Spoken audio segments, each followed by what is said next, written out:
Are you a lifelong fan of General Hospital? Are you a new fan who wants to know more about the history of the show? Do you enjoy talking about the show with others? Do you find yourself yelling at the TV? Is your self-care an hour a day in Port Charles? If so, we invite you to join hosts Amanda Kimmel and Shannon Coach at the place where all the hidden conversations take place and secrets are revealed. Meet us at Pier 54, a General Hospital fan podcast. Hello! Hi! Welcome to the Port Charles 411 Maxie Part 2, 2002 to 2010? Is that what we're doing? Yeah. So she was aged up in 2002 to 16, but was still being played by Robin Richards. Yes. We need to find out if anyone else has been sore-assed with the same actor. I'm sure that they do it now with the adults where they, like Jason's age has changed and it's been steeper, but it's different as an adult. Right. They just kind of don't age Nicholas, you. Right.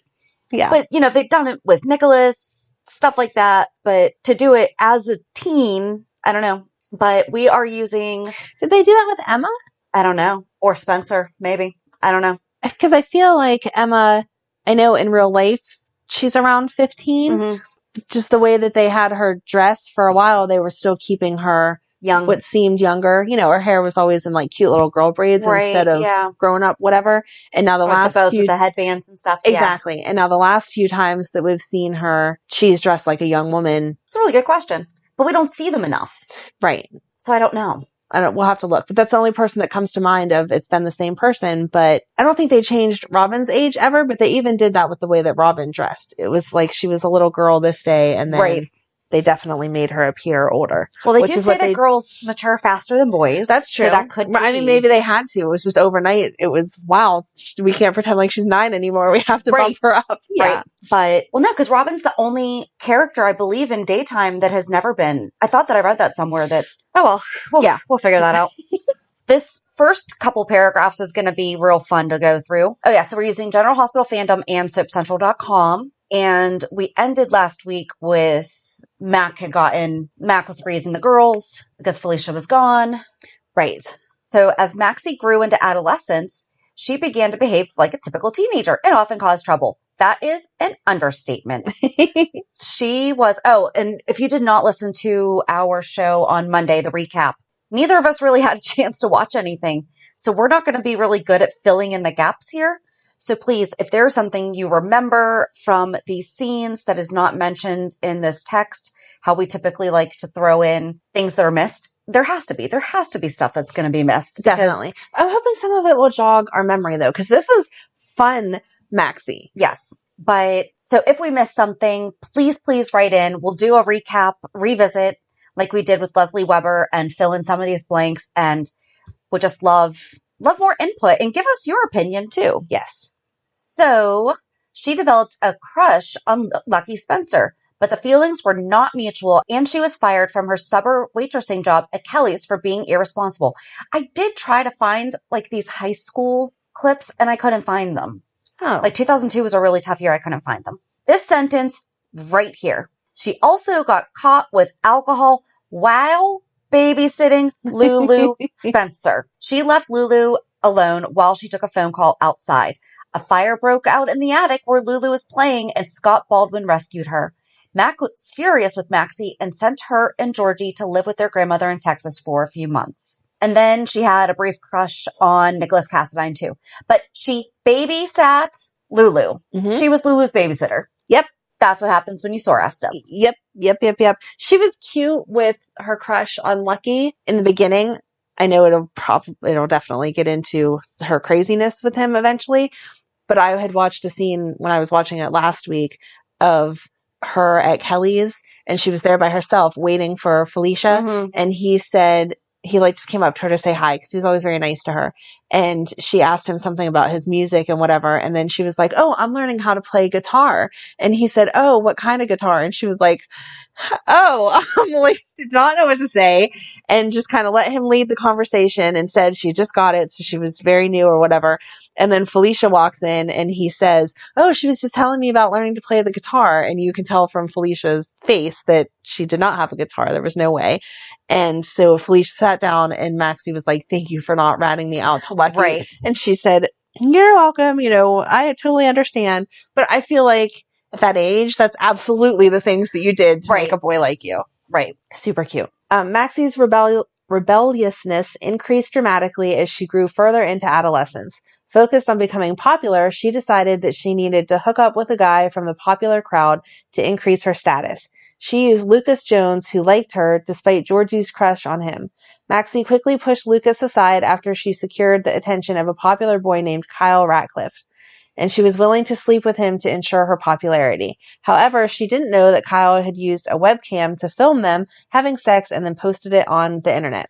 I remember all of that, but not enough to fill in any blanks here. And I was really upset that I could not find. It was also an awkward thing to try to Google. I'm like, Maxie and, because if you just put Maxie and Kyle General Hospital, nothing. Like, yeah, right. I'm like, Maxie sleeps with Kyle, nothing. So that's crazy. But I did not want to keep changing Right. the searches. Again, that would be really funny. Yeah. When Maxie found out, she was devastated, but decided to forgive Kyle and continue to date him. As Maxie continued to spend time with Kyle, she overdosed on drugs and was taken to the hospital. Mac was extremely disappointed, gee, you think, with her choices, and she tried to gain back his trust by volunteering as a candy striper at the hospital. Kyle thought it was a great job because Maxie could steal drugs for them to get high on. Eventually, Maxie realized that drugs were not for her, and she and Kyle parted ways. Maxie steered clear of relationships and instead helped Georgie navigate her relationship with Dylan Quartermain. She also shares a short flirtation with Xander Smith while helping him avoid the law. I did not remember her having a little crush on Xander? Yeah. I feel like she just liked all the older boys. I mean, that was the right aging of Elizabeth and Lucky and that crowd. Yeah, being I guess. older than her. Yeah. You know, like when you're 13, 14, you're crushing on the 17-year-olds. She's 16. So she was crushing on the college. Okay. Age. Yeah. So yeah. Okay. That makes sense. Yeah. Maxie returned to town after some time away with her heart close to failing.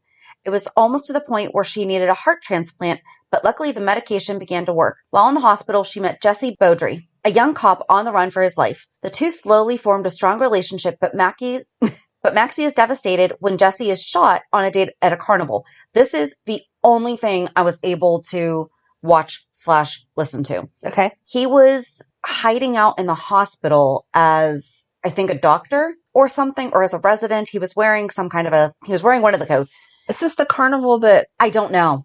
So I didn't get to that part. Okay. I got to them meeting, and he was being framed for shooting John Durant. Oh, okay. And then he was found out to be on the run, and like his picture was everywhere and people started to recognize him. So he was trying to leave the hospital, and then he got shot. And then he'd met Georgie, and he was like, I need your help. Maxie's my friend, blah, blah, blah, blah, blah. And so long story short, like they wind up going on the run because he's innocent. Maxie believes him because... Of course she would. Yeah. But just the way that she's like, there's things that you're doing that if you were guilty, you wouldn't be doing them. Okay. And so they wound up crashing at this lady's house, and she let them stay for free, but like she was trying to seduce Jesse, but they had disguised themselves as newlyweds. And she's like, it's kind of, rude that we just said we just got married and she's trying to hook up with my husband. Right. And that's pretty much all the further that I got, but it was sweet, I guess. So Jesse was shot at a carnival. I did not see that at his memorial service. So she's kind of got the Michael vibe too. Mm-hmm. By the way, maybe that's also another reason why I want her and Michael together. Maybe. Because they would both understand, oh yeah, I have... all my past lovers are dead. Exactly. At his memorial service, she turns to Lucky Spencer as a way of comfort. Soon after, Maxie seduces Lucky by providing him pain pills during his marriage to Elizabeth Weber. Then Soap Central actually goes into further detail that when Lucky suffered a debilitating back injury, it all proved too much for Lucky to cope with, and he ended up developing an addiction to pain medications. And I think that Greg Vaughn won an award for his portrayal of this because he did a really good job. Convinced that she was in love with Lucky and only helping him, Maxie began stealing drugs from General Hospital to give to Lucky. They soon ended up having an affair, even though Lucky was married and very much in love with his wife, Elizabeth. Maxie resented the loyalty and devotion Elizabeth continued to inspire in Lucky, and began doing what she could to both discredit Elizabeth and ruin Lucky's marriage to her. Maxie was certain that all Lucky needed was some space from Elizabeth to realize that he was in love with Maxie. However, Lucky was determined to get clean and save his marriage. Desperate to hold on to Lucky, Maxie faked a suicide attempt by taking a non-lethal dose of medications. Diego Alcazar found Maxie and saved her life. Maxie's attempt to hold on to Lucky did not end there. She faked a pregnancy and desperately tried to find a way to get pregnant. At one point, she even tried to seduce Diego.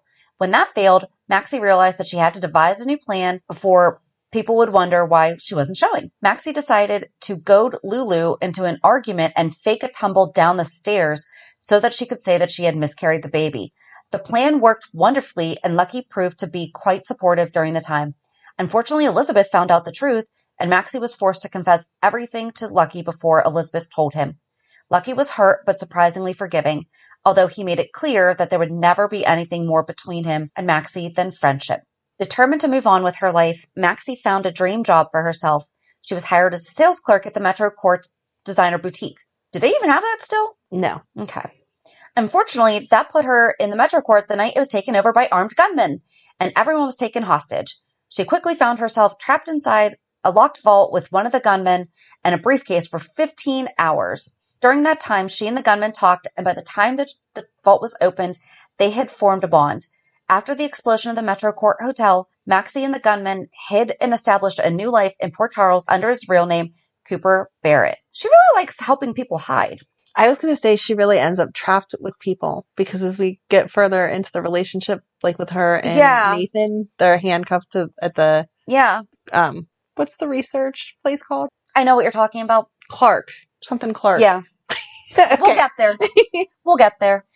First, she got him a job as a security guard at the hotel, and then she helped him pass his exam so that he could join the Port Charles Police Department as a cadet. She's got something for policemen, too. Yep. I can feel that. Maxie then sets out to ruin Lulu Spencer's love life, who hates Maxie because she fed her brother Lucky drugs. Duh. By seducing her boyfriend, Logan Hayes. Lulu breaks up with him, and upon finding out, Coop breaks up with Maxie. Yikes. And I guess we should mention here that Lulu has been aged up at this point.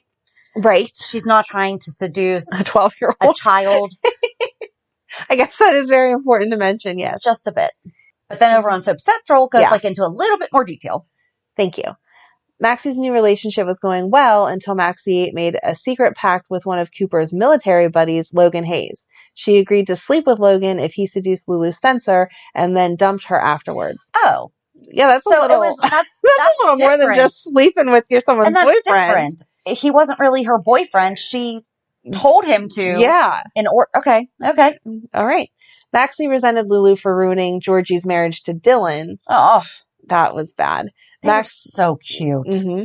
Maxie was so focused on avenging her sister's broken heart that she didn't realize she was hurting Cooper. When Cooper learned that Maxie had slept with Logan, he ended things with Maxie. She was devastated and spent months trying to reconcile with Cooper. Eventually, they did get back together, but happiness was not to be theirs. By the time they were reunited, a serial killer was stalking the women of Port Charles. Among the victims was Maxie's younger sister, Georgie. Why do we have to talk about that? It was so sad. Adding to Maxie's sorrow was the return of her mother. Maxie resented that it took Georgie's death to get Felicia to return home. I think we all resented that. Yeah. So ridiculous. At one point in here, too, Felicia had been recast. I had totally forgot about that. I forgot about that, too. Because it wasn't the same. No. No one can play Felicia like Felicia. Nope.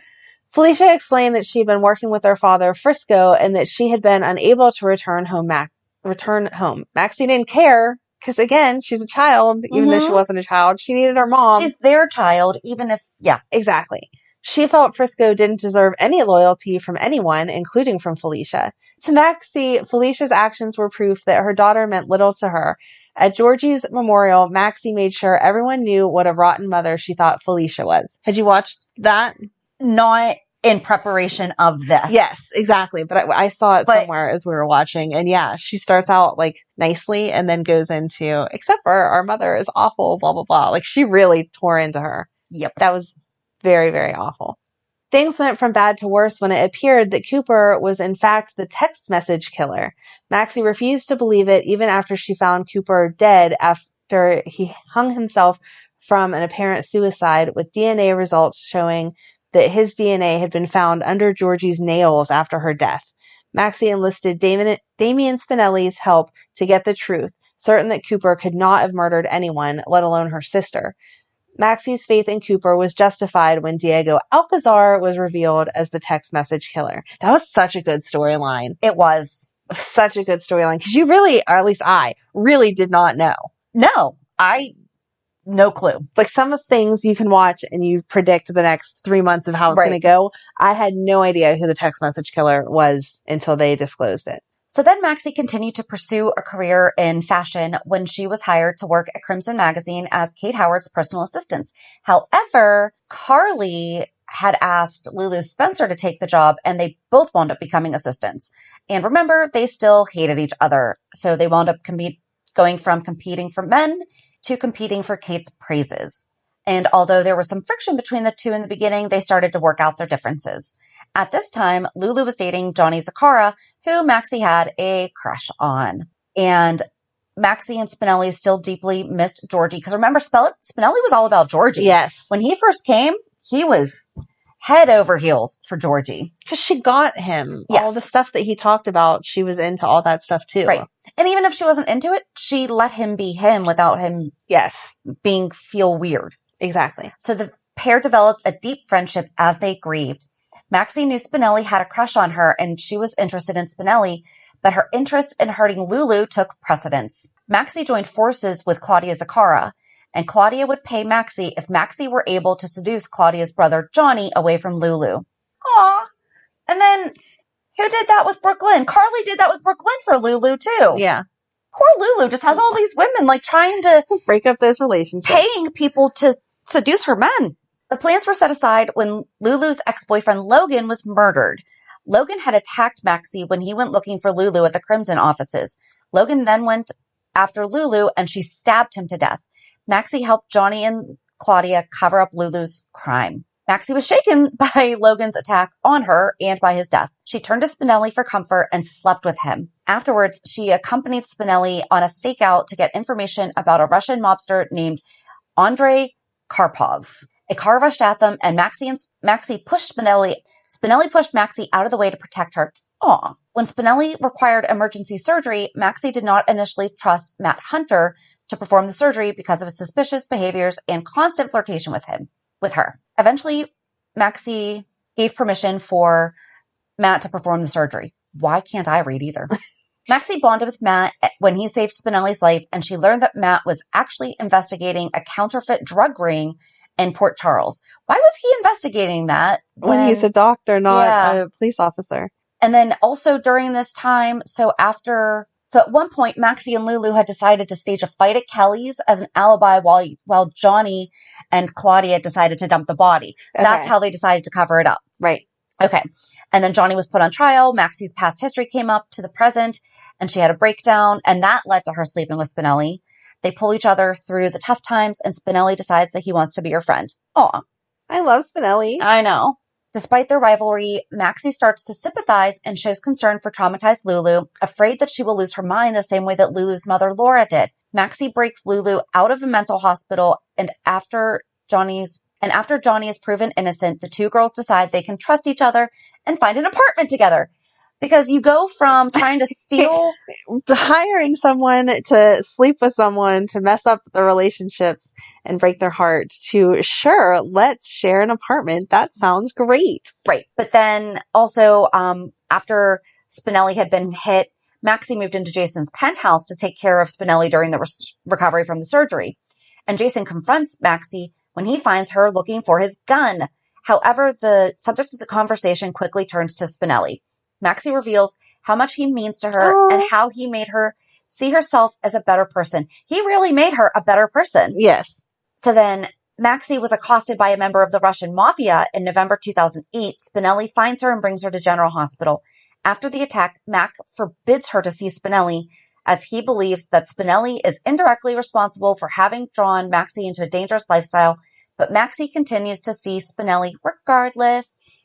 Of course. She wasn't going to listen to Mac. But then also there was a period of time where Maxie was jealous about this girl, Winifred, who was an FBI computer genius that began spending time with Spinelli, and Maxie worried that she was not smart or interesting enough to hold Spinelli's attention, and she was also concerned she was not good enough for him.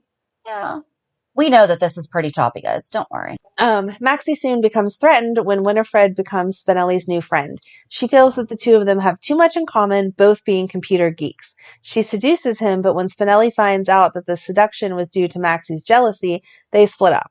However, Winifred is secretly an FBI agent who enables federal agents to arrest Spinelli. Upon his arrest, Maxie and Spinelli repair their friendship. However, Maxie still feels incredibly guilty and remorseful. The guilt escalates on the night of a blizzard when she almost has a one-night stand with Johnny. Stay away from Johnny. While Spinelli is trapped in the hospital, saving people after a biotoxin is released. Was that the water biotoxin? 2009? Yes. Yeah, okay. Maxie discovers her cousin, Robin Scorpio, hid her daughter, Emma, in a tree, and she and Johnny save her. They take Emma to Mercy. Why are you taking her to Mercy instead of GH? Upon discovering Spinelli is stuck at General Hospital, Maxie runs inside to save him and is trapped in the fire. Oh, that's why we're not going to GH. Soon after Maxie escapes from the hospital, Spinelli makes his way out of the burning building, and the two reunite with a passionate kiss. Yay! Nothing makes you want to kiss somebody like running out of a burning hospital. Yes.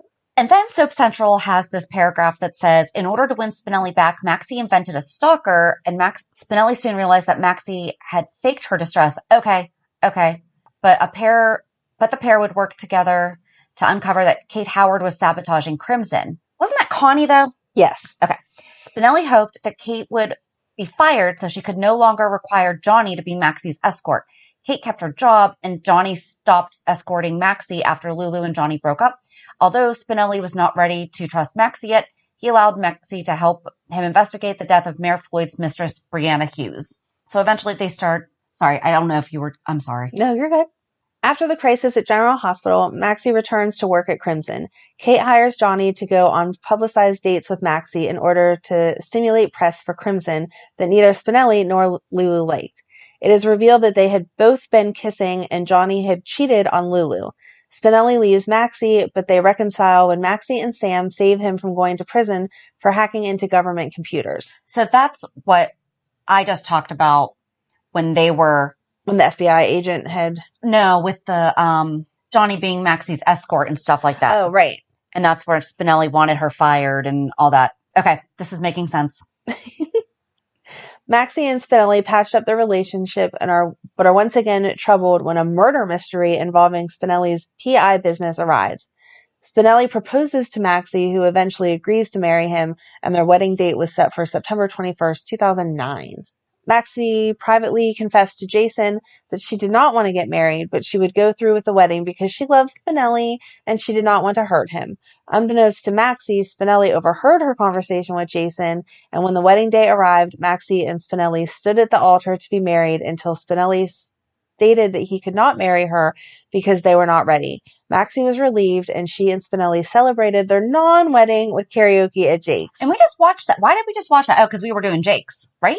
Yes. We just watched that for some reason. Yes. Their non-wedding. Right. Although Spinelli was Maxie's non-husband, she still fell into her familiar pattern of cheating when she met an eccentric artist named Franco. And that was James Franco? Franco, yes. And she had a one-night stand with him. She felt guilty afterwards and was horrified when she learned Franco was a psychopath obsessed with Jason. Maxie debated telling Spinelli the truth, especially after Franco sent Jason compromising pictures of Maxie. When Spinelli overheard Maxie admit she had slept with Franco, he was deeply hurt by her betrayal. The relationship was strained. And Maxie decided Spinelli would need to cheat as well to get the relationship back on track, but he refused. Of course he refused. He's Spinelli. Come on. Right. Spinelli wanted to repair the relationship with Maxie, so he set up a fake investigation in which he could emerge as Maxie's hero. His plan did not work, and they were trapped in a storm drain until Johnny rescued them. Maxie developed pneumonia, which became more dangerous because of her heart transplant. While Maxie was in critical condition, she had a vision of Georgie trying to lead her to the other side. I remember that. Yes. Oh, I just got chills. But Maxie fought her way back and recovered. Maxie did not blame Spinelli for what had happened, but Spinelli felt guilty for endangering Maxie's life, and he agreed with her Uncle Mac that she deserved someone better than him. Which is not true. I love Spinelli. That was a misguided attempt at getting back together, but The intention was exactly. I love neither one of them him. felt like they were good enough for each other. Yeah. On different things. I think they were just too young. That's why they need to get back together now. If we're never going to see Ellie again, Exactly. let's have this happen. I would be so happy with that. So Maxie and Spinelli drifted further apart when Spinelli sank into a depression after Jason went to prison. Spinelli disagreed with Jason's decision to voluntarily go to prison to protect Sonny's son, Michael. Spinelli was focused on freeing Jason from prison and punishing those involved in sending Michael to prison. Maxie wanted to pull Spinelli out of his funk, so she decided to refocus his attention on her. She planned to make Spinelli jealous by dating Matt Hunter. All this That'll make him feel better. I'll go date somebody else. Exactly. So misguided. At first, Maxie tolerated Matt for the purpose of her plan, but as they spent more time together, she was surprised to learn that she enjoyed spending time with him. Maxie was conflicted about her relationship with Spinelli and Matt, and wasn't sure which one she should pursue. Spinelli decided for her when he ended the relationship after he saw her kissing Matt. And even though Maxie still cared for Spinelli, she continued to date Matt, and the relationship became more serious. Matt was impressed by Maxie's unwavering support of her cousin, Robin, while Lisa Niles made trouble for Robin and her husband, Patrick. That's an understatement. Exactly. That woman was awful. Yes. That's a whole nother story, but I really hated her. We don't really need to get too much into... Lisa tried to shoot Maxie, but Spinelli jumped in front of the bullet to protect her. Maxie was concerned for Spinelli after he woke up from surgery with a different personality. She blamed herself for the trouble Spinelli was creating by believing he was Jackal P.I. Maxie consulted with Jason regarding her concerns over Spinelli, and she decided that Jason should propose to Sam as a way of pulling Spinelli out of Jackal P.I. mode. Jason did not follow Maxie's logic, but he made plans to ask Sam to marry him. Oh, this was really sweet because she was helping him. That was whenever she planned the wedding and stuff, right? Maxie provided Jason with assistance in choosing the ring for Sam, but when she tried it on, it slipped off and fell over the balcony. We watched that for something too. Yes. She took Spinelli into the sewer with her to search for the ring in hopes of jogging his memory about their past together. He was unable to recall who he was, but the ring was found. Priorities. Mm-hmm. I hope they cleaned that really well, because ew. Yeah. The obsession with helping Spinelli caused a rift in Maxie's relationship with Matt. Maxie often canceled her plans with Matt or spent her time with him brainstorming new ways to bring back the former version of Spinelli. During this time, Matt befriended Elizabeth, which made Maxie jealous. Despite Maxie's feelings towards Elizabeth, the two women worked together when they were kidnapped and held hostage by the Zakara organization. Each had inadvertently witnessed crimes of the Zakara family and were being held hostage. Maxie escaped and ran straight into danger, but Spinelli protected her. Afterwards, he kissed her, and she believed his true personality had returned. Oh, it's like Sleeping Beauty. It is.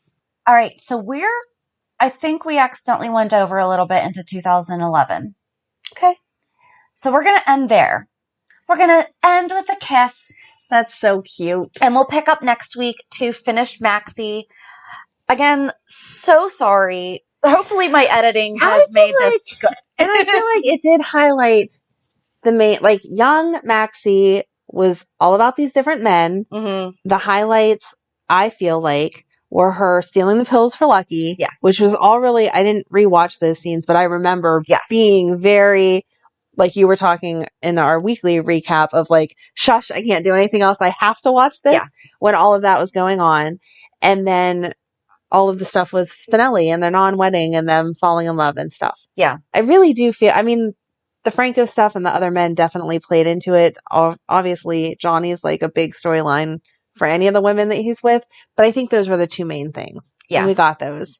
And if you were watching during that time, I don't think that you've forgotten yet either, because they were so good. And if you weren't, you should definitely go check that out on YouTube. And I'm really thinking that there probably isn't very much that we missed. No, I really do feel like we got it. Well, and the friendship with Lulu and how that happened. Right. Too. So, and how she got into fashion and everything. I really think this got the essence of who Maxie was during that time. So join us next week as we finish up on Maxie, but like we said before, please email us anything that we've missed.